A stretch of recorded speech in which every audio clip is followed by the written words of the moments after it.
Salut les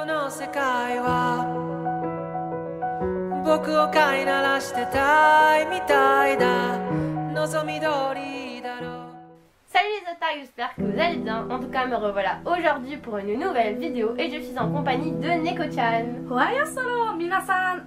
Voilà, et donc nous avons été voir ensemble le film Your Name, donc en japonais Kimi no Na wa, et nous allons vous en parler aujourd'hui.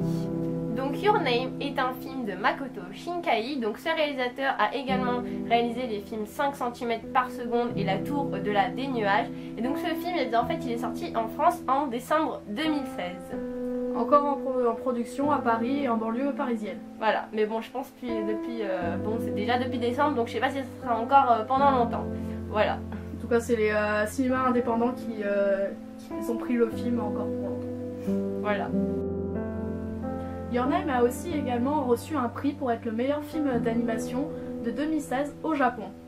Et également, on parle souvent dans les journaux qu'il pourrait détrôner les studios Ghibli ou être son successeur. Voilà, sauf que bon, la presse dit ça, mais ce qu'ils savent pas, c'est que c'est pas du tout le même style cinématographique que les Ghibli. Donc je pense pas que ça pourrait le détrôner, mais c'est vrai que ça a fait un gros succès, un gros box-office en France et au Japon. Donc ce film a vraiment eu un gros succès et on en a vraiment entendu parler de partout, dans la presse, les médias, partout. Donc on va maintenant vous parler du résumé, donc on va vous expliquer un petit peu le début de l'histoire. Donc en fait c'est Mitsuha et Taki qui sont deux personnages donc, qui vivent pas du tout au même endroit. Donc en fait on a Mitsuha qui vit à la campagne, tranquillement, elle mène une vie très paisible dans un village, tout ça, avec sa grand-mère et sa petite soeur. Et on a Taki qui en fait lui habite à Tokyo et qui vit bon bah la vie on va dire un petit peu on va dire de tous les jours que vivent tous les Tokyoïdes quoi. Enfin tout le monde est un peu comme lui à Tokyo.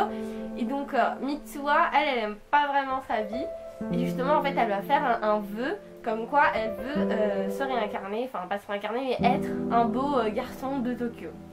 Donc en fait justement c'est vraiment ce qui se passe comme tu disais en ce moment quoi. Oui, en France, donc ceux de la campagne qui veulent tous partir à la capitale et ceux de la capitale qui veulent tous partir en campagne. Voilà, donc du coup le truc c'est que Taki lui il avait rien demandé, il voulait pas c'est la victime du film. Ouais voilà, il veut pas être campagnard et elle veut vivre à Tokyo. Mais en fait ce qui est un petit peu bon le mystère un petit peu du film c'est qu'on sait pas pourquoi c'est eux deux en fait qui sont en lien en fait parce que dans l'histoire Mitsuha et Taki ils vont échanger leur corps, c'est-à-dire que Mitsuha va aller dans le corps de Taki et Taki dans le corps de Mitsuha. Donc du coup, Taki va vivre la vie de Mitsuha à travers son corps et Mitsuha va vivre la vie de Taki à travers son corps quoi. Et ce qui est assez drôle, c'est qu'ils se mêlent de tout. Genre les relations amoureuses de Taki, la vie de Mitsuha, c'est tellement marrant. C'est vrai que c'est marrant, mais en fait c'est comment dire, c'est aussi qu'ils veulent s'aider l'un et l'autre, ils veulent s'aider mutuellement du coup à améliorer leur relation amoureuse, amicale, à améliorer leur situation de vie. Donc on a quand même un lien fort entre ces deux personnages au final. Je me répète, c'est toujours Taki la victime parce qu'à la base il a rien demandé et Mitsuha c'est elle qui s'est mêlée de ses affaires, donc par vengeance Taki il a fait ça. Voilà, mais en fait, elle s'est pas vraiment mêlée de ses affaires à lui, mais on sait pas pourquoi, c'est que c'est sur lui en fait que c'est tombé. C'est ça qu'on sait pas pourquoi, c'est un peu l'énigme du film. Ils sont destinés. Voilà, on sait pas, c'est un petit peu l'énigme du film quoi. On sait pas pourquoi c'est sur eux deux que c'est tombé. Mitsuha, bon, elle voulait vivre à Tokyo, mais lui. Voilà. Il y a aussi une énigme dans ce film, c'est la coupe de cheveux de Mitsuha. Comment elle tient? J'ai voulu essayer avec mes cheveux, ça a jamais marché, le truc il se barrait. Ouais, voilà. Alors ce qui est intéressant aussi dans le film, c'est qu'on a une partie un petit peu de tradition japonaise, un petit peu en lien avec la religion, puisqu'en fait Mitsuha, elle est dans un temple, et puis en fait elle est un shintoïste. peu, voilà, dans un temple shintoïste, et elle fait en fait des rituels justement. Donc c'est une prêtresse, ouais. En conclusion c'est une prêtresse. Hein. Voilà, c'est une prêtresse. Et du coup c'est important pour son village, mais en fait ses camarades se moquent un petit peu d'elle, mais sa grand-mère elle tient vraiment à ce qu'elle fasse ce rite. D'ailleurs sa petite sœur le fait elle aussi le rite en fait, mais je pense que c'est de génération en génération en fait dans sa famille, donc c'est un petit peu obligé qu'elle fasse ce rite quoi. Surtout qu'il y a un passage à un moment où c'est important et aussi assez bizarre, c'est qu'elle mâche du riz mais voilà, elle mâche du riz, elle le recrache dans une sorte de petit gobelet qu'elle peut fermer. Et elle le dépose, je crois, au temple, un truc comme ça. Elle le dépose à un endroit sacré et tout, et voilà, c'est leur Mais en fait, du tradition. Voilà, et ce qu'elle fabrique, c'est de l'alcool de riz, en fait, c'est ça. Ouais, il y a une partie de son âme qui est dedans, une partie d'elle-même, en fait. Voilà, c'est une fabrication, en fait, de saké, quoi. C'est spécialisé, voilà, c'est de trucs spéciaux du temple. Maintenant, nous rentrons dans la partie spoil. Voilà, donc attention, maintenant, on va vous raconter la suite de l'histoire. Donc c'est vraiment du spoil parce qu'il y a vraiment des énigmes, mais bon, on est très choqués dans la suite. Donc vous avez 10 secondes pour quitter, enfin pas quitter la vidéo, mais aller à la suite. Spoil. Donc attention, maintenant il va y avoir beaucoup de spoil puisqu'on va vous parler de la suite des événements.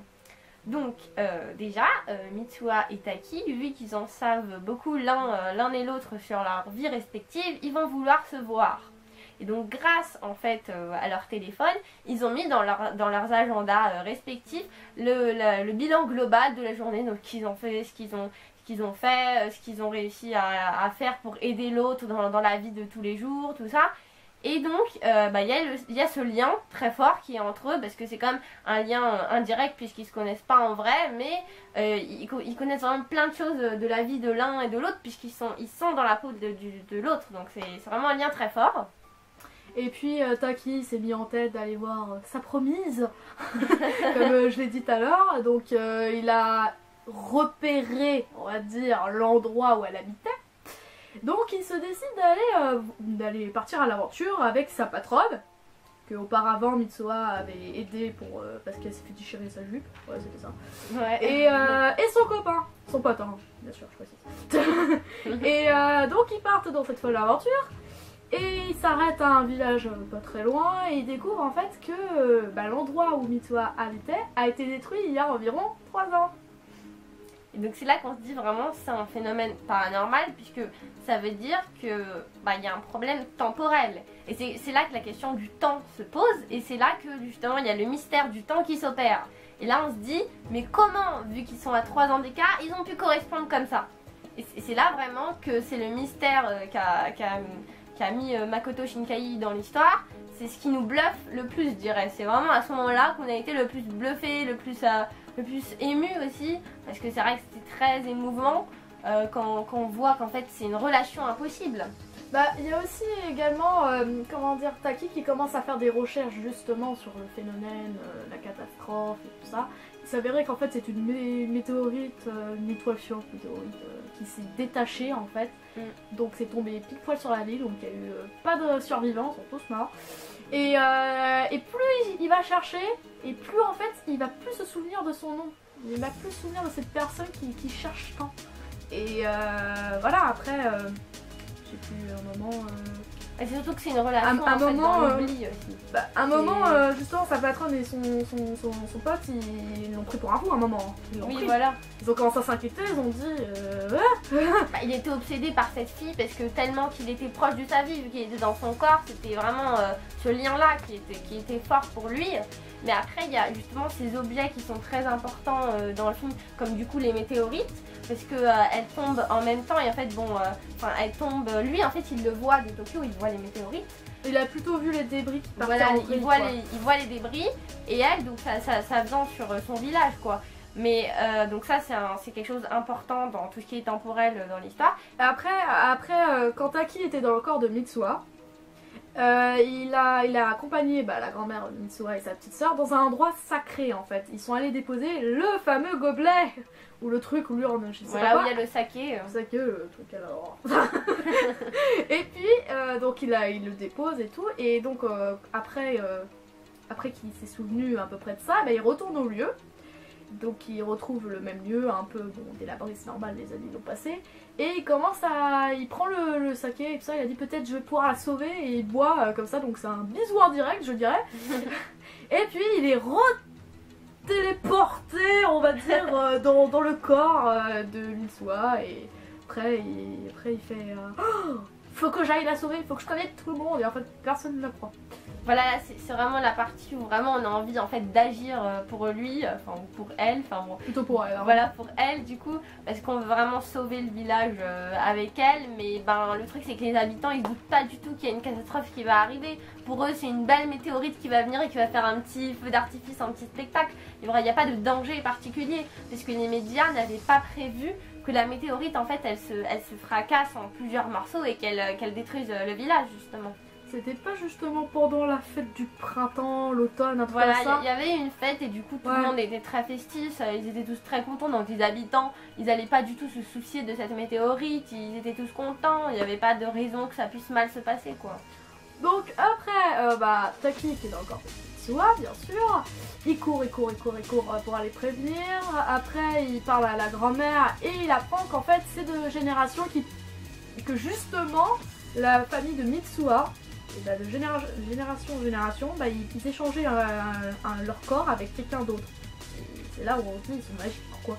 Voilà, en fait c'est la grand-mère de Mitsuha qui explique qu'en fait elle quand elle était jeune aussi, elle faisait des rêves d'une autre vie, de la ville à Tokyo, tout ça, qu'elle était dans la peau de quelqu'un d'autre. Donc du coup c'est ça qui est intéressant, c'est qu'en fait c'est quelque chose qui en fait se transmet de gène en gène quoi. Parce qu'elle est prêtresse. Alors peut-être que justement ça aurait un lien comme quoi bah du coup vu qu'elle est prêtresse qu'ils sont pas contents. Peut-être qu'en fait il y aurait peut-être un lien de yokai derrière hein, d'esprit japonais ça, comme ça, on va nous parler de yokai watch. Peut-être mais peut-être c'est vrai tu as raison, peut-être qu'il y aurait des liens comme ça avec justement les esprits qui sont pas contents parce que c'est une prêtresse, alors du coup il y a le lien avec l'au-delà, tout ça. On sait pas trop hein, tout ça, parce que bon c'est vrai que ce film reste vraiment très énigmatique hein, au final. Et surtout la partie qui m'a fait le plus rigoler, donc les personnes qu'ils ont cru Mitsuha, plutôt Taki, c'est ses copains, là, une meuf, tout ça, et un gars qui est assez grand, je sais plus comment. Et donc ils décident de faire littéralement une attaque terroriste. C'est vrai que c'est pas faux, ouais. C'est vrai. Donc ils décident de prendre possession de, vous savez, l'alarme pour la ville, là où ils font passer un message, alerte et tout. Ouais. Donc ça c'est la petite fille qui va s'en occuper. Et son pote il va décider de complètement bombarder la centrale électrique de la ville. Voilà, en fait il fait une coupure d'électricité en fait du coup via la centrale. C'est un attentat pour moi, hein. Il fait une coupure d'électricité via la centrale pour que tout le monde en fait il pirate en fait tous les trucs, les réseaux électriques du village. Et du coup le maire se demande qui parle. Mais en fait le maire justement ce qu'on a oublié de dire c'est que c'est le père de Mitsuha en fait. Et bon, en fait, il est pas du tout proche d'elle, hein. Il est vraiment dans sa carrière politique, il en a rien à faire de sa fille, on va dire. Hein. Surtout, il en a rien à faire de tout ce qui est religieux, c'est ça le choc. Surtout. Ouais, justement, de ce qu'elle fait par rapport à son rôle de prêtresse, tout ça, il en a rien à faire. Voilà, mais du coup, voilà, ils vont faire ce fameux, comme tu dirais, attentat. Et donc, il y a tout le monde qui s'évacue, qui vont dans la cour du lycée où elle est, justement, parce que c'est le seul endroit qui va pas être touché. Voilà, il est bizarrement. C'est bizarre. Et puis après, donc il y a le monde qui se déclasse. Et donc, la petite qui faisait l'annonce s'est fait griller. Le gars, je crois qu'il s'est fait arrêter à un moment, je crois. Voilà, en fait, ça se passe mal, quoi. Voilà, et donc il panique, Taki il panique et tout. Oh mon dieu! Et tout, et je crois que la météorite, elle a explosé, hein, je crois. Après, elle est arrivée, elle a fait. Après, oui, elle explose, sauf qu'il y a des survivants en fait. Parce qu'il y en a qui étaient partis. Il y a des survivants par rapport à avant, je crois qu'il y en avait 200 par rapport qu'avant il y avait 800 morts. Voilà, en fait, quand la catastrophe s'était produite il y a 3 ans avant que Taki agisse, tout le monde était mort, hein, je pense. Enfin, ou pratiquement tout le monde. Et là, il y a des survivants grâce à Taki qui a dit à toute la population d'aller se protéger. Et le plus triste dans l'histoire, c'est que. Entre deux qui s'est passé qu'il est parti chercher de ça, c'est qu'il se rappelle de l'avoir rencontré il y a 3 ans parce que Mitsuha plutôt, elle est venue à Tokyo il y a 3 ans. Voilà. Et ils l'ont croisé et il l'a croisé, au début il dit c'est qui cette meuf, pourquoi elle me parle comme ça et tout, je comprends pas et tout, et elle lance son fameux truc rouge dans les cheveux. En fait, à la base c'est un bracelet, elle l'avait au poignet. Et je trouve que c'est un des objets très précieux dans le film et très indicateur des faits, puisque en fait ils sont juste à côté, ils sont collés l'un à l'autre dans le métro, Et du coup, elle le dévisage parce qu'en fait, elle a comme un 7e sens qui lui permet de savoir en fait que c'est lui. Elle détecte qu'en fait qu'il y a un lien avec lui. Et du coup, elle le regarde, mais lui, il est un peu paniqué. Il se dit mais c'est qui cette fille, tout ça. Et en fait, elle lui donne donc son bracelet juste avant de sortir en fait. Et lui, il se retrouve avec ça dans la main, mais il se demande qui est cette fille en fait. Et il l'a gardé tout le long. Voilà, il l'a gardé tout le long. Et en fait, quand ses amis lui demandent qui lui a donné ça, mais il se rappelle pas en fait. C'est ça qui est le plus choquant, je trouve. Et je dois préciser que le bracelet, ça a fait référence au fil rouge, donc ça veut dire que ces personnes sont destinées. Voilà, c'est un mythe, on va dire, japonais d'il y a longtemps. Voilà, c'est une sorte de promesse aussi, ça peut être une promesse ça. Et c'est tressé parce qu'aussi il rappelle beaucoup que, dans le film, il rappelle beaucoup que les tresses, quand on les tresse, les liens, bah ça forme un cours du temps. Tout à fait, c'est quand la grand-mère justement apprend à tresser à Mitsuha. Elle parle justement de ce lien de tressage, tout ça. Enfin, ils ont carrément tout l'outillage pour tresser et c'est très important pour eux en fait dans leur famille de tresser des bracelets parce que c'est des liens qui se tressent au final. Et puis, je crois qu'il y avait un moment. Attends, il y avait un moment qui m'avait fait. Oui, il y a le moment aussi quand elle a à peu près réussi Taki. Ouais. Dans Mitsuha, voilà. Ils se retrouvent vers le lieu sacré et le crépuscule arrive. Et là, ils se voient tous les deux au même moment. Bah en fait c'est le moment je pense le plus émouvant au final. Tu sais pas ce qui va se passer en fait à ce moment-là surtout. Bah le truc c'est qu'en fait ce moment-là c'est le crépuscule et en fait quand ils faisaient les échanges entre eux c'était tout le temps au moment où ils dormaient. C'est-à-dire qu'ils se réveillaient dans la peau de l'autre. Donc du coup c'était dans la nuit. Et du coup là vu que c'est le crépuscule il faisait encore nuit mais il fallait vite qu'ils se dépêchent de se rencontrer et d'échanger avant que le soleil se lève quoi. Donc c'est là que en fait ils sont dans les nuages. On a un très beau panorama. Hein. Enfin, c'est très beau avec les nuages tout ça. Je trouve que c'est très poétique en fait. On a vraiment un moment très poétique. Et aussi donc ils décident d'écrire leur nom dans leurs mains.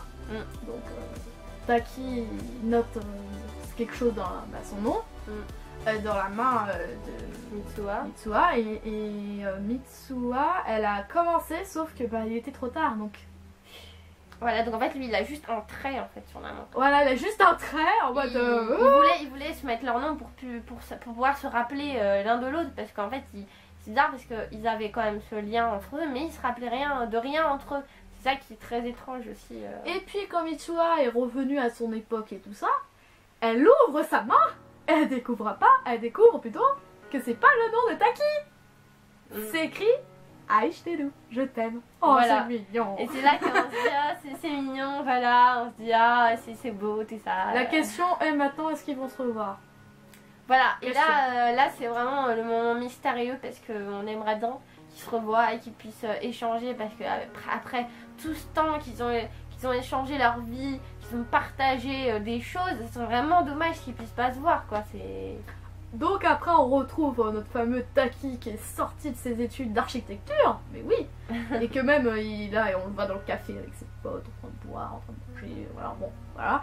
Et à un moment il commence à marcher dans la rue, il voit une personne qui ressemble drôlement à Mitsuha, bizarrement. Donc il commence à se poursuivre, je crois, c'est comme ça. En fait, ils se voyaient en fait, il y avait 2 métros qui passaient comme ça, et il y en a un qui était dans ce métro et l'autre dans l'autre, et ils se sont vus à travers la vitre. Et ils ont eu un tilt en fait, ils se sont dit, mais je connais cette personne, mais ils savaient pas d'où, parce qu'ils n'avaient aucun souvenir de cette relation qu'ils avaient menée en direct. Donc du coup, bon, ils commencent à se poursuivre. Et c'est là qu'on se dit mais ils vont enfin se retrouver, on est là, ils vont pouvoir se retrouver enfin. Donc après on les retrouve dans des escaliers plutôt hauts, hein, je dirais. Et donc ils se regardent un moment et je crois que c'est un des deux qui dit on se connaît. Bah en fait au début ils descendent, il y en a une qui, enfin je sais plus c'est qui monte ou c'est qui descend. Et ils se connaissent, ils se croisent et après il y a Taki qui se retourne et Mitsuha aussi se retourne et là il dit mais on se connaît. Et surtout, quel est ton nom? Et là bam! Générique de fin, vous savez pas de suite, vous savez pas s'ils ont eu des enfants et s'ils sont mariés, que dalle. Vous savez même pas s'ils sont morts après. Bon. Alors c'est vrai qu'on a été un petit peu rageuse à la fin, on n'était pas contents du tout, on était là dans la salle de cinéma, mais il se passe quoi après? J'étais comme ça, j'ai dit viens on attend surtout le... Ça se trouve d'avoir un truc après le générique de fin, on attend et là on entend plus la musique, on voit le truc éteint en fait. Et en fait, on est resté longtemps, on est resté 5 minutes, mais il y avait rien qui se passait, donc on est parti. Alors là, ça se trouve, ça peut ouvrir un champ de possibilités, ça se trouve, il peut avoir un 2. Sincèrement, on peut avoir un 2. Bah c'est vrai qu'en plus ça serait bien pour expliquer un petit peu mieux tout ce qui s'est passé et puis les différents objets de lien importants comme donc le fil rouge justement. Ce serait intéressant de faire justement de plus se concentrer sur le fil rouge, ce que c'est la signification de tout ça. Et puis les météorites aussi. C'est très intéressant je trouve l'histoire des météorites qui se brisent, tout ça, ça pourrait être mieux expliqué dans un 2. Ça se trouve, il pourrait, tu vois, vu qu'il y a eu des débris, ça se trouve, il pourra faire un 2 et en fait, ce serait une histoire parallèle par rapport à Mitsuha et Taki. Qu'ils ont aussi, je sais pas, une cousine ou quoi. Bah, ou peut-être expliquer de génération en génération comment ça s'est passé de la famille de Mitsuha, quoi, sa mère, sa grand-mère, comment eux ils ont vécu ça, enfin comment elles ont vécu ce transfert avec un autre corps. En fait, moi je suis déçue juste par un truc, c'est qu'il ça n'a pas été aussi approfondi au point de vue des personnages. Au point de vue Mitsuha et Taki, genre Taki on sait rien au niveau de sa famille, on sait qu'il est seul, mais on sait rien. On sait pas qui est son père, encore Mitsuha on sait qui est son père, sa mère, je crois qu'elle est morte, non ? Mitsuha ouais. Ouais elle est morte sa mère. Et voilà, Mitsuha, bon, elle n'est pas encore assez approfondie, on sait pas, voilà... je pense qu'il y aura plus. Mais il y a plus de mystère sur le personnage de Mitsuha que de Taki quand même, je pense. Ah non, Taki on sait rien de lui. Oui, justement, mais elle, vu qu'on sait quand même des choses, mais qu'on sait pas. En fait, on sait des choses sur Mitsuha, mais c'est pas assez approfondi. Alors que Taki, on sait carrément rien, quoi.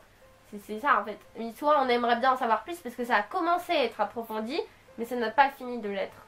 C'est ça que du coup, ouais, ça de plus, on sait pas certains traits de caractère de Taki, on sait juste que c'est juste un gars qui veut retrouver sa meuf.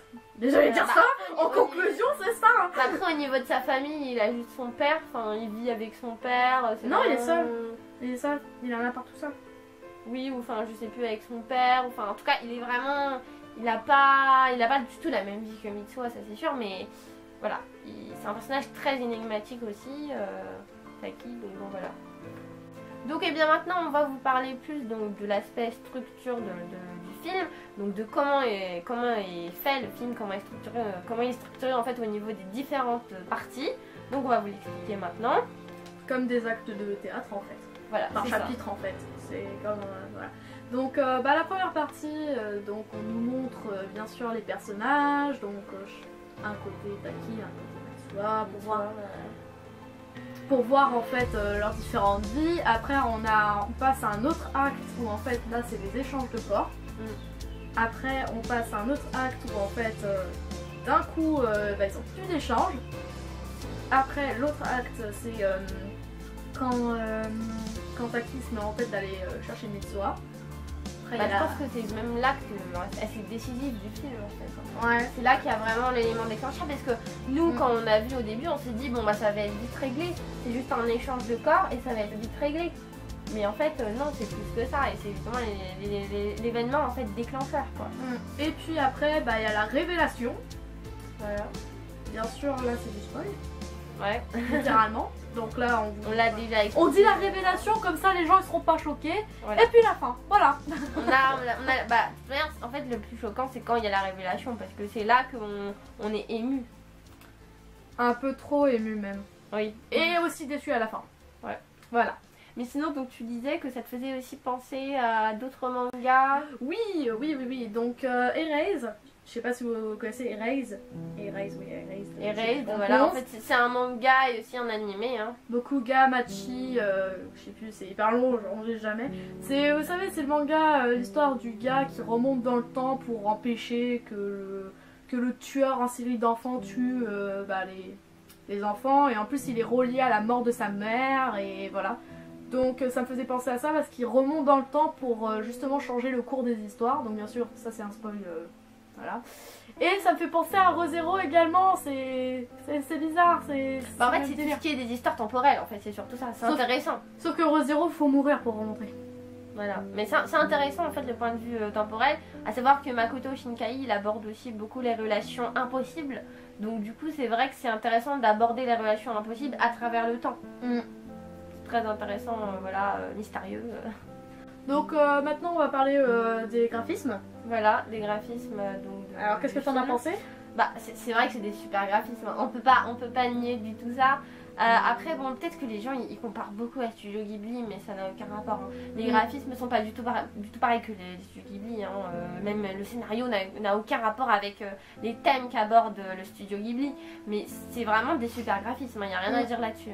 Bah après, il y a un côté 3D, bah, comme tout manga maintenant, qu'il y a quand même une partie 3D, notamment quand on voit un moment les voitures, ça se voit que c'est 3D. Hein. Même quand il y a les plans qui changent et tout, c'est de la 3D tout ça aussi.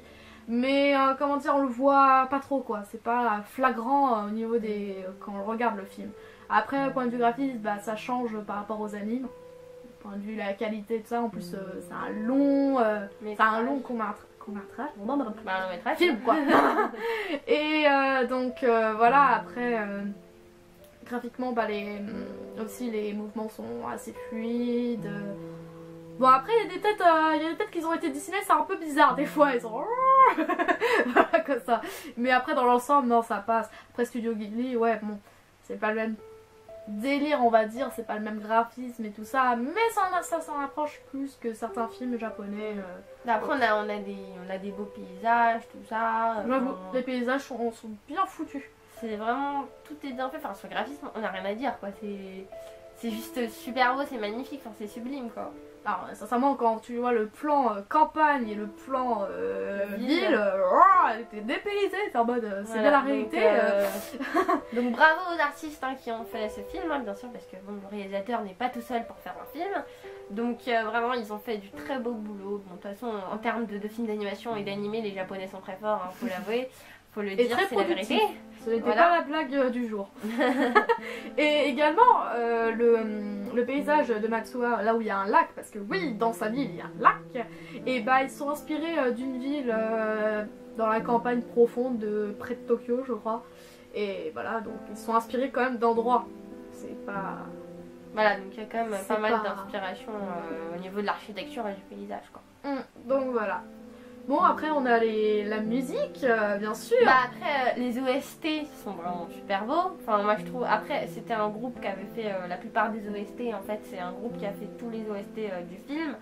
Bah en fait il y a 3 musiques fortes, donc on a le fameux opening où il y a je dirais un quart du film spoilé.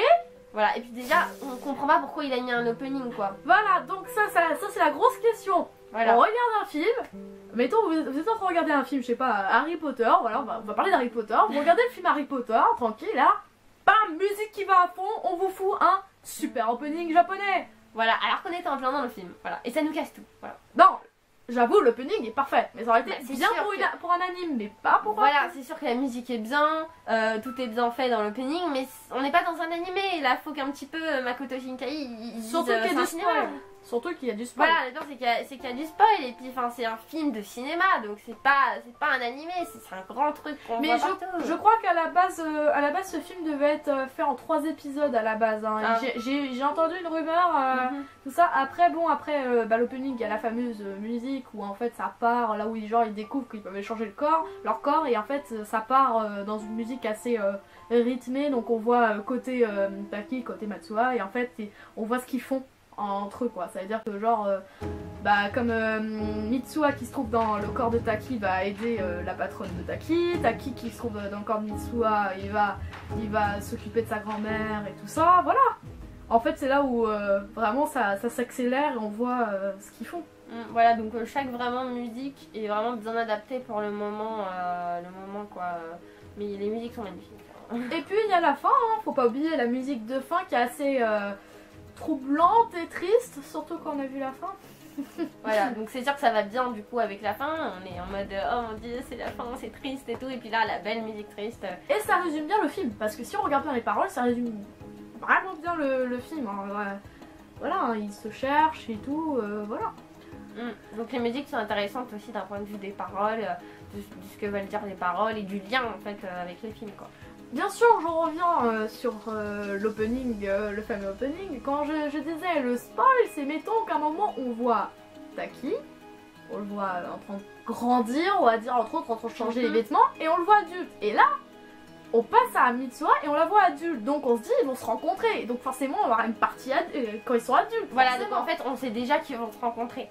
Alors, au final, donc re-spoil, attention, en fait, au moment où on sait qu'il y a les décalages temporels de 3 ans, on se dit, bah non, vu que dans l'opening, il y a marqué qu'ils vont se voir, donc c'est qu'elle est pas morte. Donc en fait, c'est contradictoire, en fait. C'est ce que j'ai pensé quand j'ai vu qu'ils disaient, oui, elle est morte et tout, et là... Bah, t'y croyais pas, toi. Moi j'ai dit, ah non, j'y crois pas, vu l'opening, j'ai fait... Ça sent que ça, qu'ils vont pas mourir, ça peut pas se finir comme ça, à moins qu'ils fassent un drama. On va dire que ce film était vraiment très émouvant. Si on peut résumer globalement, faire un petit bilan de ce film, bah, c'est dire que les graphismes, voilà, rien à dire. La musique, rien à dire. Sauf l'opening qui aurait pas dû être là. Tout, voilà. Mais, dès le début, comme... je crois qu'il a voulu le faire comme le film de Fairy Tail. Hein. À moi, le film de Fairy Tail, t'as le début, genre, il présente les personnages et d'un coup, paf, générique. Mais Fairy Tail, c'est un anime. Voilà, alors que là, à la base, c'est pas un animé, donc c'est directement la fin. Voilà, après, point de vue scénario, on reste sur notre fin, sincèrement. À la fin, oui, mais sinon, il est très bien travaillé. Le développement est bien, malgré qu'au début, on se dit que ça va être banal, mais après, heureusement qu'on part pas de la salle en plein milieu pour se dire, ah, en fait, on va pas regarder la suite. Hein, parce que... En fait, c'est un voyage, en fait. Vous partez de France à Japon, c'est à peu près le film. Hein. Oui, voilà, c'est tout à fait ça. En fait, vous savez pas où vous allez. Dans ce film, mais vous y allez et vous arrivez quand même à comprendre. Voilà. Et après, donc après le scénario, donc on a parlé de la musique, des graphismes. Bah après moi j'ai eu beaucoup d'amis qui ont dit que vraiment ils n'ont pas été déçus du tout. Enfin, tout le monde a bien aimé et tout le monde a été choqué ou a pleuré, voilà quoi. Et point de vue personnage, bon, il y a un certain, il aura pu être travaillé plus. Bah ou les amis de Mitsuha par exemple. Bah la patronne de Taki, j'aurais bien voulu savoir un peu plus sur elle, hein, bah, c'est quand même. Hein. Après, bon, le film en général, oui, voilà. En général, c'est un très bon film. Ouais, voilà. C'est un très bon film, bon, à part des petites fautes, mais ça arrive même ça dans les meilleurs. Parfait, bien sûr. Ça arrive même dans les meilleurs films, quoi. Tout le monde, voilà. Après, bien sûr, ça s'adresse plus à un grand public.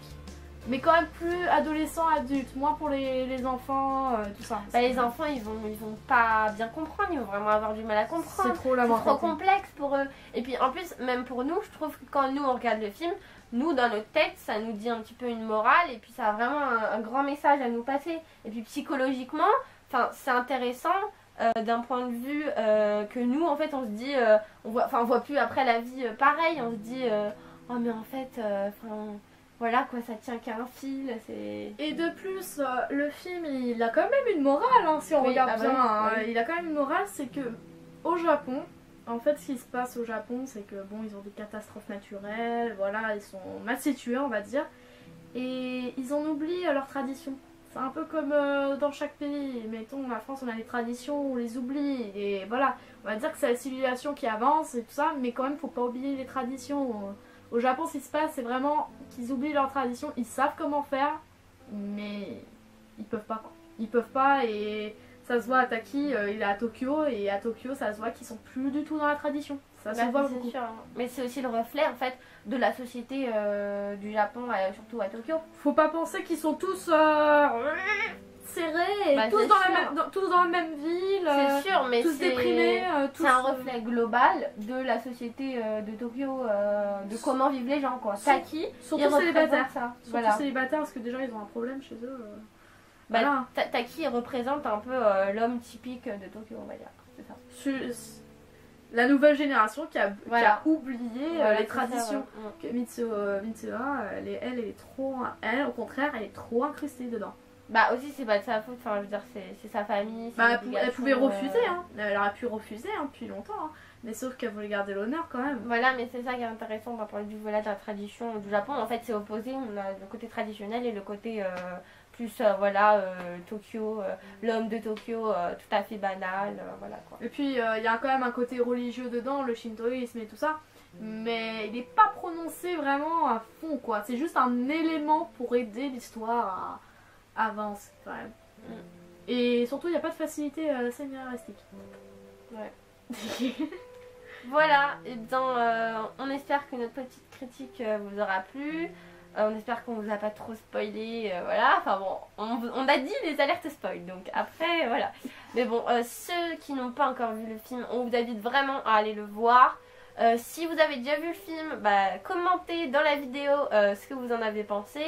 Dites-nous ce que vous avez pensé de notre critique. Mettez un petit pouce en l'air, voilà, parce que ça fait toujours plaisir.